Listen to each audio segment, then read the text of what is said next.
Here we have it, the unboxing of the MatrixPad Z4 by VANKYO. Instead of the traditional me opening the box and showing you things as they come out, I just decided to spread them all out and let you have a look. This is a low-cost budget tablet, so there's not really that much to come out of the box. It's not that fancy. It is what it is. You spend a few bucks and you get a nice device here. So out of the box, what do we have? The tablet itself, 10 inches. It's in a tablet stand right now. That doesn't come with the tablet. That's just something I had around the house to help me stage the video. Following that, we have the documentation. Up above that, you can see we have the electrical outlet socket and the accompanying USB cord. And there it is, the box that this all came in. Fairly simple. Kind of pretty, very secure box, very hard, but it's just a box. And so here we have, typically speaking, a computer monitor next to a tablet. So here's a computer monitor, rectangular, sitting on its side. Great for viewing movies, but not so much for reading books. Ideally speaking, what you want is a rectangle standing up, which is more like a book. That's more the form of a tablet, and we'll have a look at that. Whereas a tablet is a rectangle standing up, more book-like in shape, so a page fits on there better.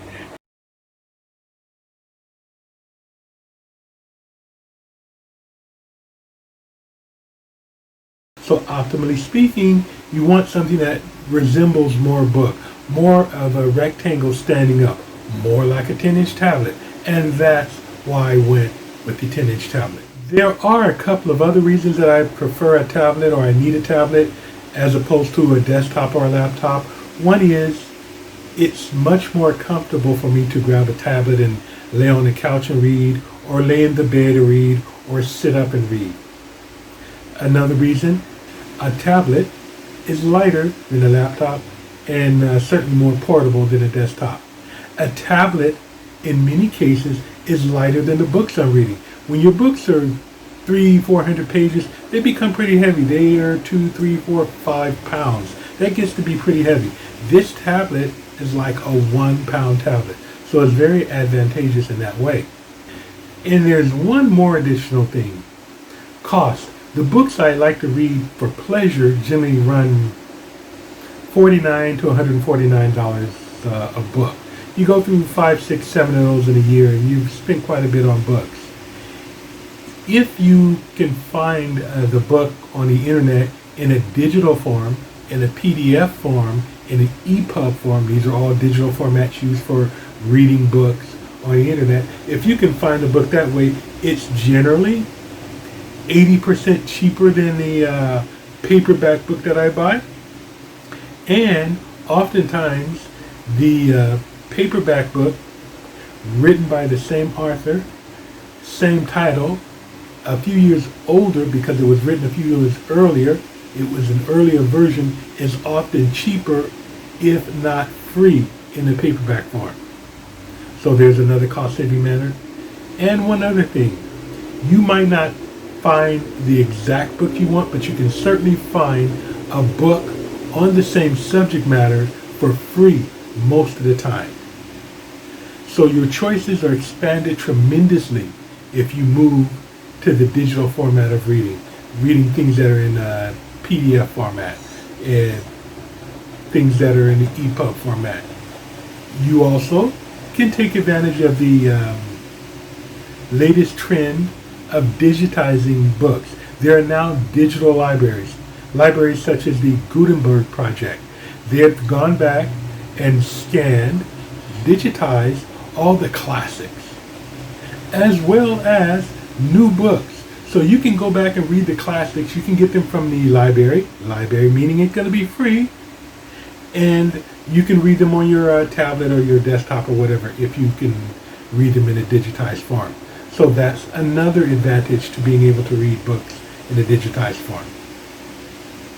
And last but not least, my favorite reason. Things in a digital form read on the computer are instantly searchable. I can look up any word or phrase, put it in the computer, and it will instantly tell me how many times that word or phrase appears in my book. And by touching one button, it takes me directly to that place. So when you're researching something, when you're trying to figure out something, you put in the phrase, the word that you're looking for, hit the button, bang, you're where you need to be. So that's another advantage of a digitized book. But that's enough of me geeking off on books. I'm just a big nerd, and that's the way it runs. I know you're here today about the tablet. Why would I choose this tablet? What's in it for you? Should you consider buying this tablet? So let's move back to tablet talk. First of all, this tablet that we're talking about, I'm buying it to read. That's what I need it for. But you can still use it for the other things. You can use it for YouTube or Facebook or games or email or music or movies or any other social media venue. You can do all that with it. And it works just fine. It's sufficiently powerful enough for that. This is an inexpensive tablet. It's low powered, but it has enough power to read the books that I want to do. It has enough power for me to do any of those things one at a time. You start opening 3-4 windows, you might have a little bit of a problem. But I was looking for something to complement my computing power. I just want that for books, so that more than easily serves my need to be able to open a book, or if I need to open an email, I can open email or whatever. So it works very well. You might consider a tablet like this a low-end tablet for something like a tablet for the kids. It can be their first digital device, teaching them how to take care of it. It can keep them off of your desktop, your laptop, and give them something to look at. You may have certainly found yourself in a situation where you're doing distance learning, homeschooling, where your kid needs an internet device for school. And this is perfect for that. It's large enough to read like a book. That's why I have it. And it's inexpensive. So let's go over a few specs on that device. Like I mentioned before, it's a 10-inch screen, 32 gigabytes initially, but you can stick in a micro SD card and get up to 512 gigabytes. It comes with 2 gigs of RAM. It's an Android 9. The IPS screen is 1280 by 800, so that's a fair quality screen. You've got a 2 megapixel front camera, so if you're interested in video chatting or something like that, you can do that, as well as it comes with an 8 megapixel rear camera. So that's a decent camera to take pictures with. It's a 1.5 gigahertz quad-core processor. It has Wi-Fi. It has Bluetooth, dual speakers.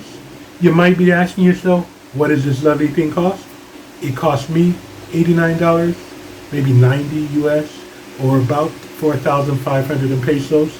So for that price, for a 10-inch monitor, 10-inch screen, decent quality, light, internet capable, lots of sufficient amount of RAM, sufficient amount of power, that is one heck of a buy. That's a bang for your buck.